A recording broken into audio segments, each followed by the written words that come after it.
I would like to thank both of you, Riccardo and Pete, if I may, very sincerely for such a fantastic moderation of these two panels and for getting through so much material so efficiently in the time. Of course, helped by the fact that you had such great panels, but may I sincerely say thank you to you both for such a superb job and indeed to your panelists.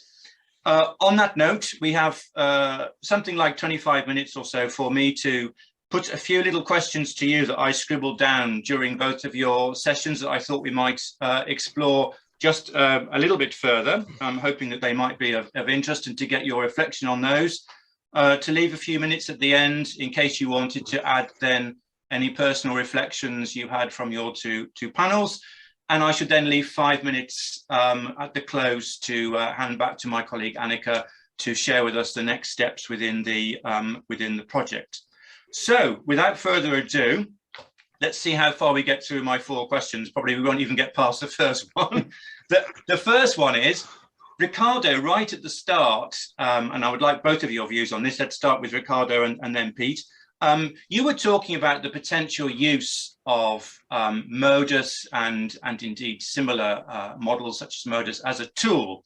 And I don't think we really had that much of an opportunity to explore some of the richness of what you flagged in that question. So perhaps we could just think a little bit or dream a little bit, as you might say, Riccardo, what that might look like in the future. Because at the moment, Modus is definitely not an optimization tool. It's for exploring scenarios. It's not trying to optimize anything.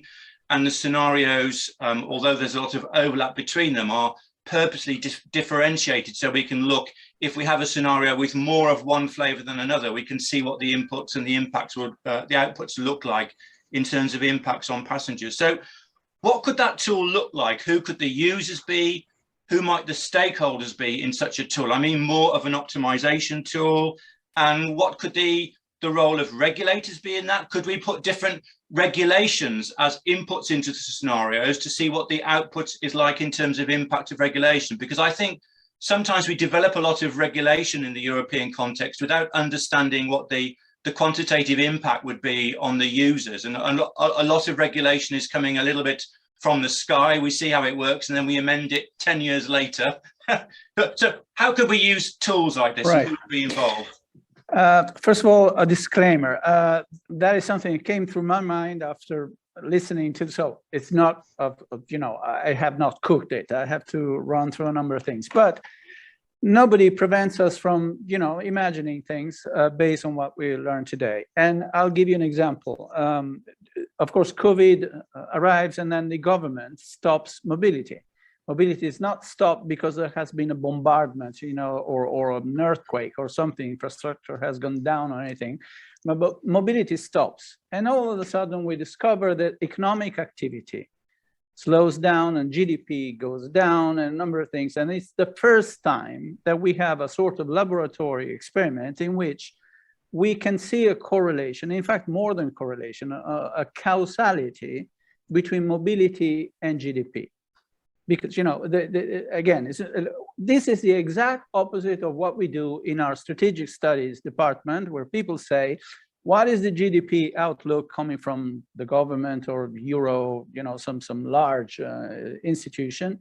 So what can we imagine is going to be the share of that made by rail, for example, for freight? We have a correlation. We think there's a correlation between volume of, and therefore GDP, and freight demand and so on. This is the first time that we see the opposite.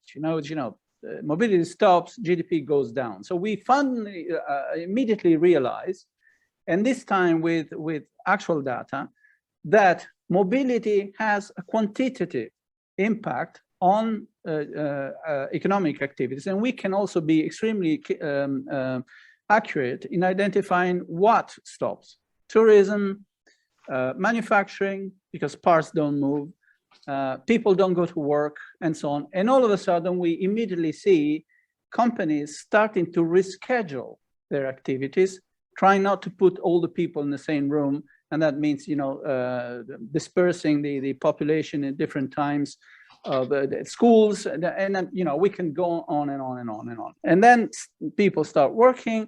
and the public authorities start asking us, transporters, what can you do if we change the schedule of societies, you know, with the school times, opening, closing, you know, sporting events, we move things around and so on. How can transport, you know, keep up? And we discovered that we have no idea on how to do that, because the way we schedule things, we run things, it's all based on estimations on a steady state sort of state where we, you know, so in other words, we don't have a real model, we don't have anything to do this kind of strategic thinking.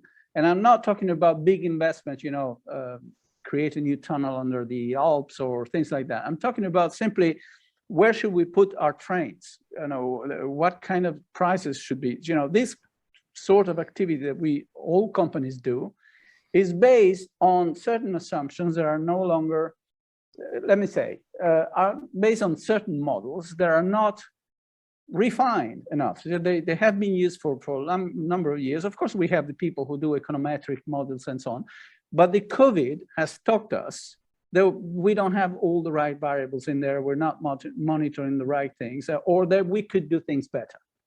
So we're looking for how to improve on that. You know, what should we do? Immediately we start, and by the way, this is related perhaps with the use case discussion. We cannot go there, but I'll simply mention this. When we knew that schools had to reschedule classes so that pupils and students didn't get all in the same place at the same time, and so on, we've immediately discovered that we were not able to reschedule our commuter, you know, the people, many students use trains and so on. We were not able to re-accommodate transportation, and therefore schools and governments and public authorities, it is all very confusing, started hiring private coach providers who didn't have any tourists to you know, to move around. So some new economy was created, some new transportation sort of thing was created spontaneously by people adapting to this situation without any planning, without anything, you know. So so the question is, how can we learn from that and discover that we need better tools to do this kind of planning or this kind of strategizing and so on? And I was thinking, what if we could have a set, you know, you're using data tools, you're harmonizing, you have this Mercury model of, I think it's fundamentally air, but you have these kind of things. How can we turn these things not as something you do in a project and then generates a report, but as something that you use continuously, that is in the hands of public authorities, of transport operators, of maybe even customers, of schools and so on, so that you can actually improve on quantitative base, you know, some real models and so on, the way we go about scheduling our supply based on demand, based on you know, COVIDs and pandemics and stuff like that. That is what came through my mind. Now, I'm not saying that Modus is ready to do that or that we are ready to do that, but we know that in our department that deals with these studies, they're looking for something similar. So that was my say, more inspiration than anything. Thank you very much. And I think it's important in these type of models that if we are using it to explore impacts of regulations and so forth, I think we often see within the rail industry and air that the service providers are extremely cunning, and that sometimes the response to a regulation is not necessarily what was intended by the regulator. And it's important to include these type of, let me say, behavioral economic and responses to regulatory pressure from stakeholders in terms of the validation of these models as well. I also, Andrew, just quickly, I also noticed that in one of the documents that says, you know, how can we quantify the impact of investment on the improvement of certain indicators? And we also discovered that the investment may be very huge for a very small, you know, for example, reduction of disruptions or dwelling times or something like that. That is something that we don't really know how to do very well. You know, we're quite primitive in doing this sort of thing. Yeah, I would refer people to Modus Deliverable 3.2. We have a bit of discussion on your exact last points on on measuring the investment cost and return on investment. But instead of discussing that now, I would like to hand to Pete to discuss about the potential use of the tool, what it might look like, that the stakeholders might be involved. Would it be useful to go in that direction in future work in these type of projects? I'm not a particular expert on the use of such modeling tools, but I would like to comment on a couple of things that Riccardo said. One, I was talking about work planning to a colleague the other day, and I said planning is contradictory to reactivity. And I think what you said about changing transport modes because someone wants to change school timetables is a perfect example of that. And I see that as a major difference between air and rail. Rail, you have to keep your trains on the same track as all of the other trains that are already on it. Yes. Air, you can just put in a service to anywhere at any time you want. There's particular runway capacity, and there's capacity in the airspace as well. That's Eurocontrol. It's our job to try and reduce the problems due to the lack of capacity. But there's a reactivity in aviation that there isn't in rail. And one of the problems to me with sort of scrapping short haul yes, Pete, is that short haul short haul air can take you to places that don't have rail links. But also, you have this reactivity. You can add services, remove services, change the times. The passenger demand can drive it. Yeah, but we're removing a lot of those constraints. We're aware of them. For example, first of all, we can run many more trains in the current infrastructure. Then we can have a buffer capacity. I'm not talking about, let's say, an earthquake. I'm not talking about a train that stops dead on the rail and so on. But I'm talking about the ability to use the infrastructure to, to improve capacity without extra investment, without extra rails on the ground. We can already do that. But let me add you something else. Yes, we are rail, but we can also run buses. We can also run drones. Many things that we can do. We could call. Here's what we're thinking. The school has a need. They need to move the student population twice a day in and out, and this may be 10,000 people every day. Or a large company in Bretigny. If you're in Bretigny, that must be Thales. There are hundreds of people who come and go every day. Why can't we talk to the mobility manager and sell them, not the individual workers or individual students, but to the mobility managers who employ them, who have a need to move them, who have a need to have them be at this plant or in class and so on. Why can't we sell them mobility management services where you tell me what your schedule is for school, for example, of your shifts for manufacturing and so on, and I find a solution for that, and maybe a mix of many things. It doesn't have to be train as we know it. It could be electric cars. Imagine a pool of electric cars that are really computers on wheels that we can program. Yeah, this comes back to the one-stop shop that we were talking about in my session. Before we talk about stop, if I may, I just want to say, suppose that we become, as a system, not as a single company, but as a system, we become aware of all the mobility supply that is out there in all its modes, including electric cars and things that are maybe, the car sharing sort of things. You have all these pool of cars, maybe electric cars that are around the suburbs or in the center and so on, that look to us like a programmable computer. And now you can say, wait a minute, here's the plant that needs to, an extra shift because they're making parts for Volkswagen or something.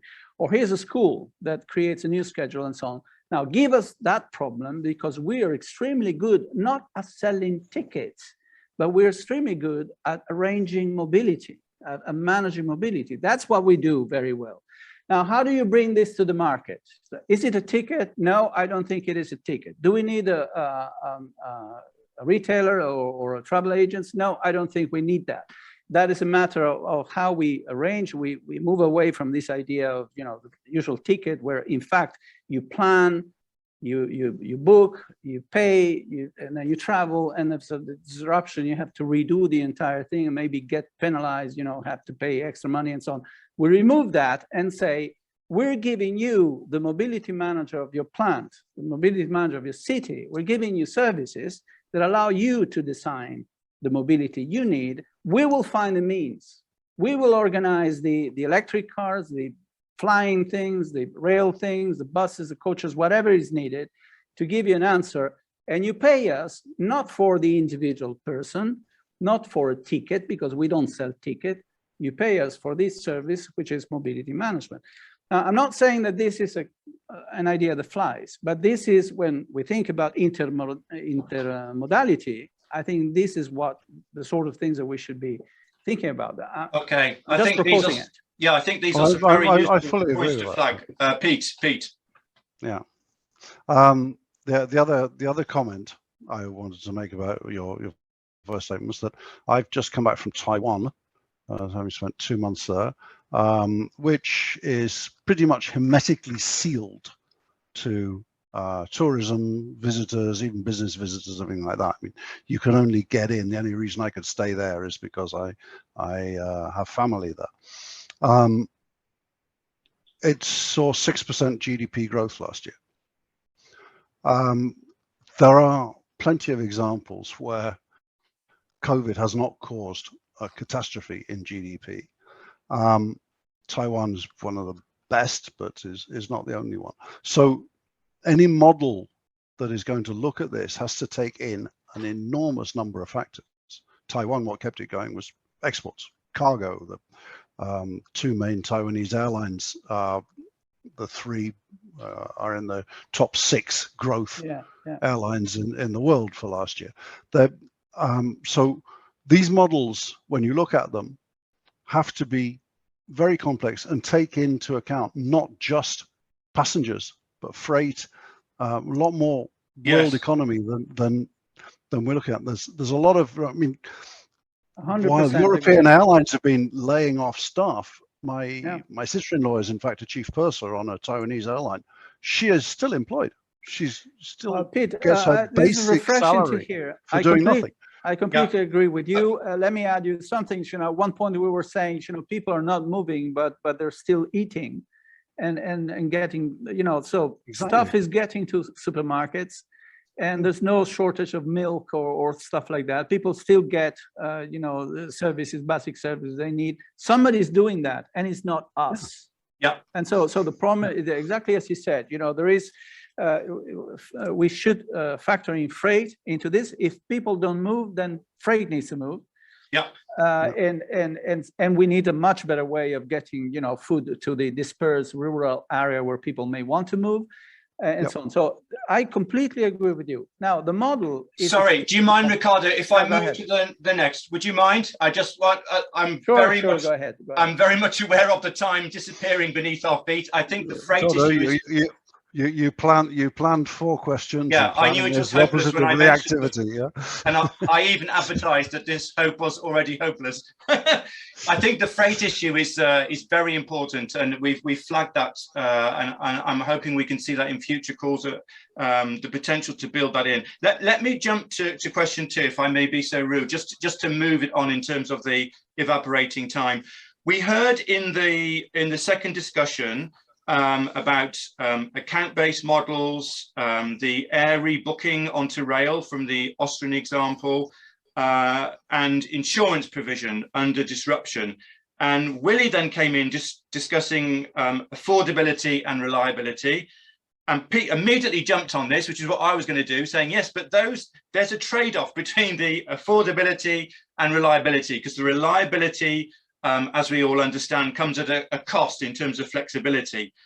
And that there's also other costs locked into building in the reliability in terms of the capacity provision. We want to have 100% load factors, but then we have no capacity for reaccommodation. So there's already a trade-off between this. And it seems at the moment that anything on a short basis of rebooking is very, very expensive, because the service providers aren't able to discount that in terms of planning the provision in advance. So basically, where is this going to? I'm going to start with Pete in this instance. Where does this? How do we solve this in the future? This trade-off between affordability and reliability / flexibility. Is it going to be a commercial solution with people like the Gatwick Connects that are offering this rebooking, or allowing the service providers such as Austrian or insurance to pick up that trade-off between the cost? Or do we drive it through regulation, empowerment for passengers, as Stefano said? Where do you see this being resolved? Is it commercially underwritten or through regulation, or do we absolutely need both? Well, I think the last 30 years of low-fare airlines have shown that passengers will put up with anything for a cheap ticket. And that's not a derogatory comment about low-fare airlines. It's just that, I mean, now they will accept to not put so much baggage on board, and everything they will accept not to have a meal given to them, and they'll pay for peanuts if they want it. And I think, therefore, that this whole idea, I mean, I love the idea of a one-stop shop, of a modern-day travel agent running your door-to-door journey. The problem is that it has a cost, and that passengers, I'm afraid, are not going to want to pay that cost. And we have to find a way of producing that reliability, which, after all, is beneficial to the transport service providers. If they know that they're going to get their passengers on time, they're going to be able to leave on time. They're going to have their planes or their trains full the way they think they're going to, without getting other passengers annoyed because they've been overbooked or whatever. If we get this predictability and reliability, then that is beneficial to the transport service providers. But we have to persuade the passengers that that's what they want. And we have to provide it, therefore, in a means that is affordable to the passenger, and the passenger is willing to pay for. I think that's a really good reflection, if I may say, and it's something we need to be careful about, introducing a two-tier system with in every sense, metaphorical and literal, a second-class passenger that can't afford to buy into the reliable service provision, and then the dregs of what's left is cheaper but very poor standard of service provision without the reliability. And you get into the boot. And you get into the boot problem, yeah. You know, the poor person can buy boots that only last for 2 years, whereas the rich person buys boots that last for 10 years, and the poor person after 10 years has spent more on boots than the rich person. And you get the same thing with the poor person, because the added costs of the lack of reliability to that passenger having to buy a new ticket because that ticket was his air ticket was only available on one flight rather than being transferable to the next one. Yes. Suddenly that passenger ends up over time paying more than the rich person that can afford the reliable ticket. Exactly. Thank you for the nice analogy. Riccardo, how do we pay for reliability, or do we drive it through regulation? No, okay, let me say a couple of things. First of all, why can't we offer rebooking? Because it's too expensive. The cost of interoperability is such that the marginal revenue we get by offering this thing called integrated ticketing does not reward the marginal cost that you need to incur to make that possible. It costs too much. Therefore, we need to increase the price by a huge amount that prices it out.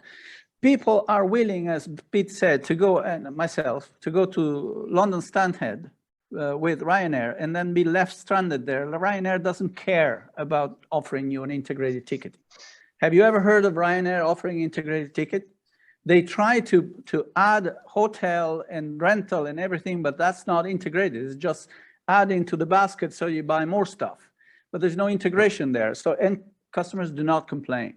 Now, if you think, on the other hand, that this flexibility, this ability to change your schedule. And I'm not talking about disruptions that we create, because of course reliability is a basic thing that we need to get by technology. It's not regulations. Reliability must be a factor of the fact that we know how to run operations much better, automation and all these things that we said, and we don't have time to go into that. But suppose you have a reliable system.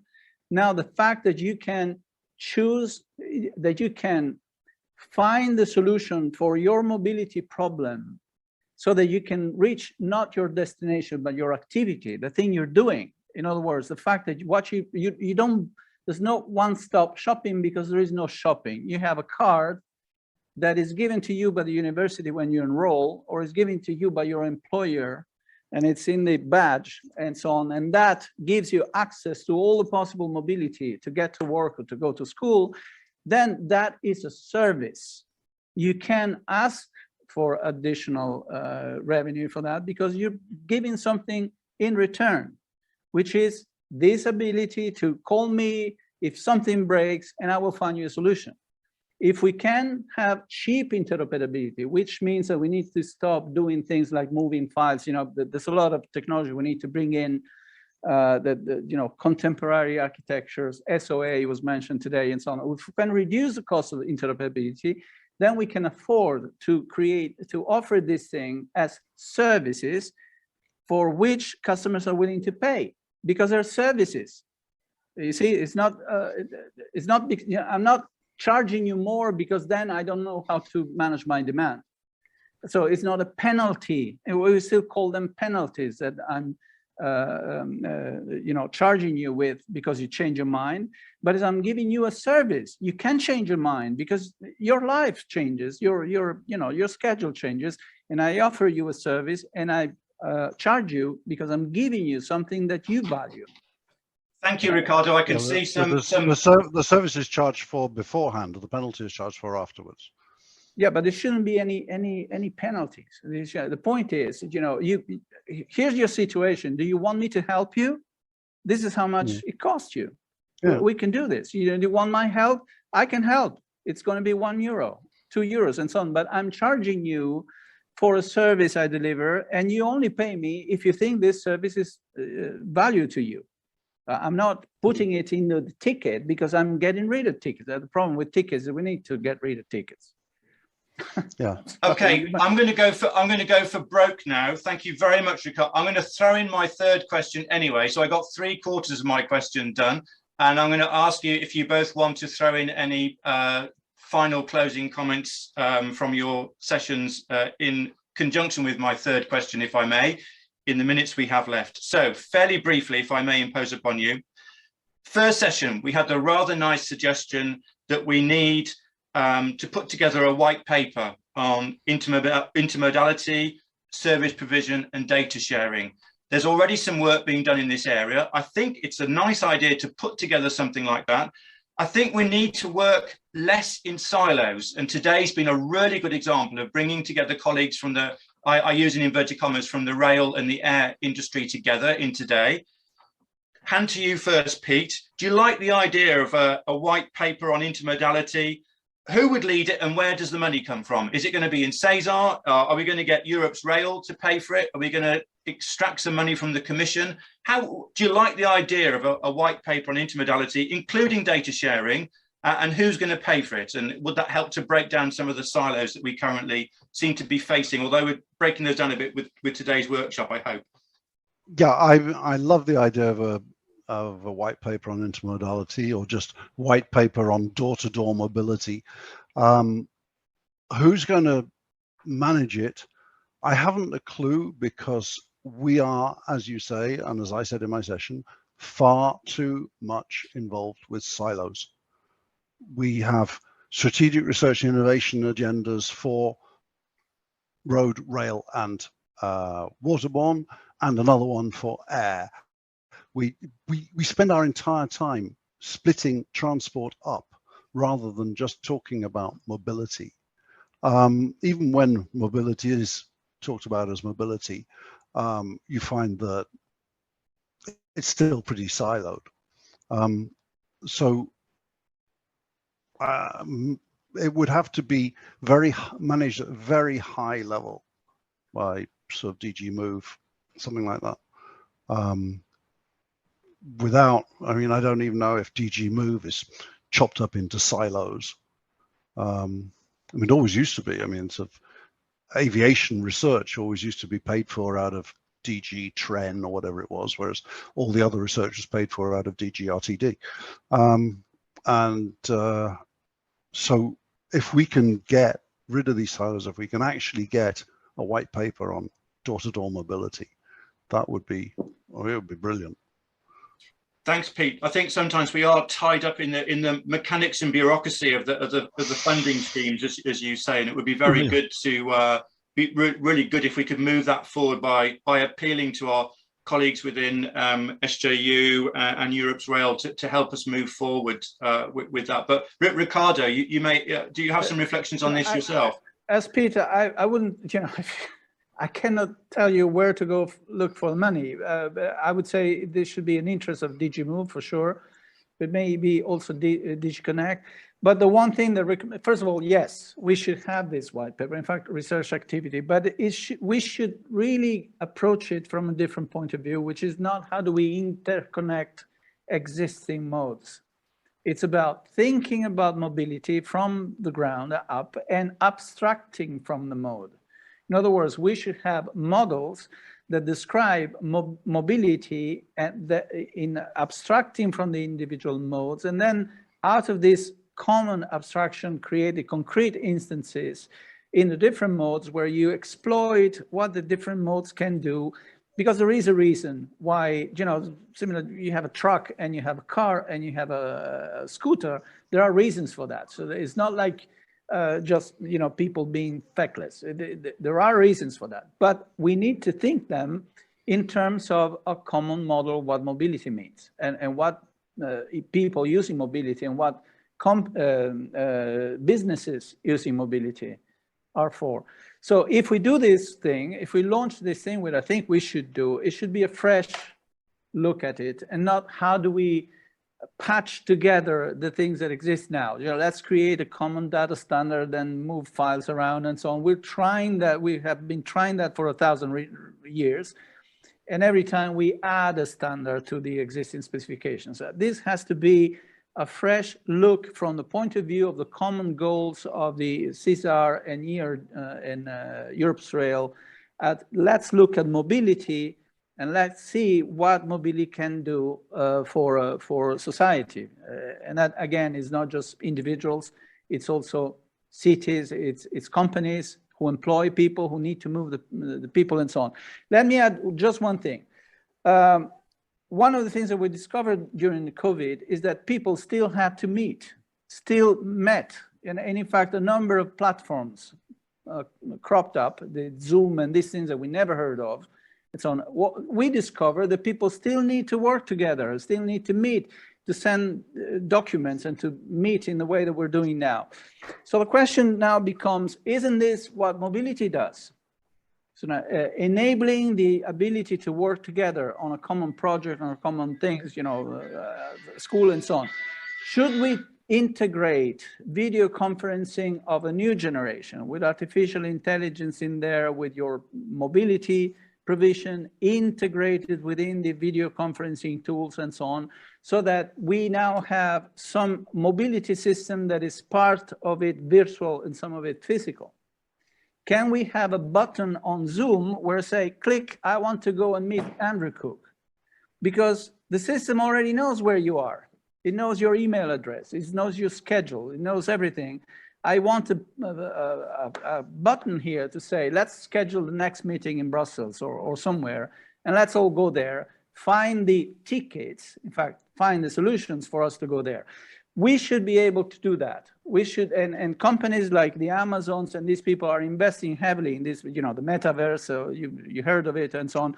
We may, rather than losing business to them, we should use that as a digital extension of what we do in the physical world and understand that we don't sell tickets. we are mobility problem solvers, and we help people do their work, get their education, get their medication, or whatever it is. That's. Thank you. I'd like to put that into the white paper if whoever develops one. Thank you very much indeed. Yep. There's a very nice comment in the chat from Frederick Lecar about why don't we try and use today's forum as a springboard to get some volunteers to start putting a white paper like this together. And maybe from the Modus Consortium, we might feel minded to approach our colleagues within SESAR 3 to reach out to Europe's Rail and see if we can put a more formal working relationship together to build such a white paper from the abstracted level down, as Riccardo has said, and building in some of the elements flagged by Pete. So on that note, we're bang on time. Thank you immensely for a stimulating conversation. I can't believe that burnt up so much time so quickly. It was really, really enjoyable. Thank you for allowing me to whiz you through it, both of you and your patience. Thank you for your superb contributions. It's been a fantastic discussion with both of you, and I've really enjoyed it. And now, by some miracle, bang on time, I hand over to my wonderful colleague Annika. Thank you both very much indeed. Thank you. Thank you, Andrew. It's a pleasure, Andrew. Bye. Thank you, Andrew. And also from my side, a big thank you to all of you today. Hopefully our workshop and our work in the project contribute to what you just very nicely and excellently outlined, that we realize synergies, we find these synergies, we interchange, we work together to define and address what mobility is about and where we have to move forward. And so first of all, thank you to the moderators, panelists, and keynote speakers for sharing your insights today from your particular sector, from across our sector, operational aspect, what needs to be done, what are challenges, what are opportunities.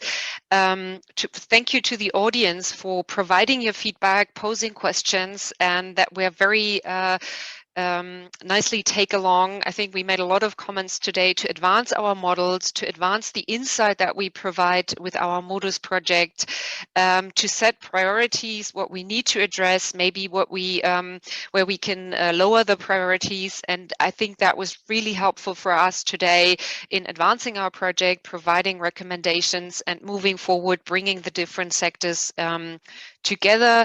Also, thank you to all of the Modus Consortium for putting in the work today, presentations, guiding discussions, and collecting all the feedback that we got throughout the day today. And our next steps will be that we are working on the Modus consolidation of the workshop. We will be sharing the key messages and insights with all of you today. And as I said in the beginning, also the presentation on our Modus work that you heard today.